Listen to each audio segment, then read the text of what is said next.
Hello and welcome to Cinebuck Presents, where I give my $2 instead of my 2 cents. Let me just mention right from the start that I loved the Lego Movie. For a movie that at first glance seemed like just another commercial to sell more Lego toys, it actually turned out to be rather inventive, funny, and sometimes very poignant.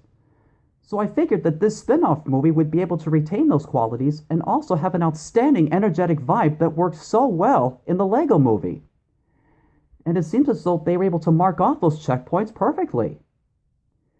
Now, the story takes place 3 years after the events that had transpired in the Lego Movie, where Batman, voiced by Will Arnett, returns to fighting crime alone in Gotham City.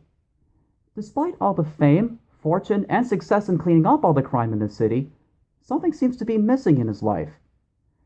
Throughout the movie, he goes through a personal exploration of who he is and what he needs to complete himself, all while having unknowingly adopted a boy named Dick Grayson, who would later become known as Robin, and is voiced by Michael Cera, as his personal ward.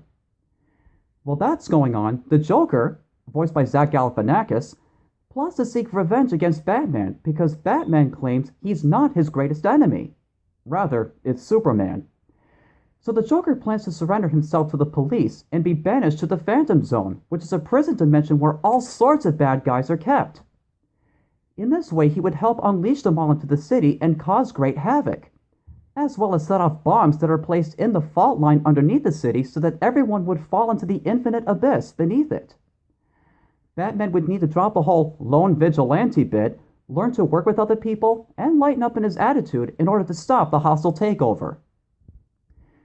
Now, normally, I'm not a huge fan of Batman, but all of that might change, thanks to this fantastic reincarnation. It's certainly better than Batman vs. Superman Dawn of Justice, that's for sure. I mean, this movie just totally blew me away at what it was constantly throwing at me. And not once was I ever disappointed. Much like the Lego Movie, it has a consistent streamline of energy and fun that makes it enjoyable for everyone, from start to finish.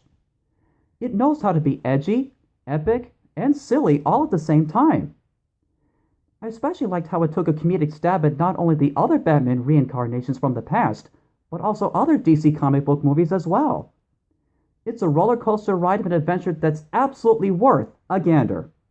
Well thought out, well constructed, and well executed, this animated movie truly stacks up perfectly. Thus, I give this movie on a scale of 1 to 10, a perfect 10. This is Renton Whitetail. I've been given its $2 and signing off. I'll see you guys next time, and as always, take care.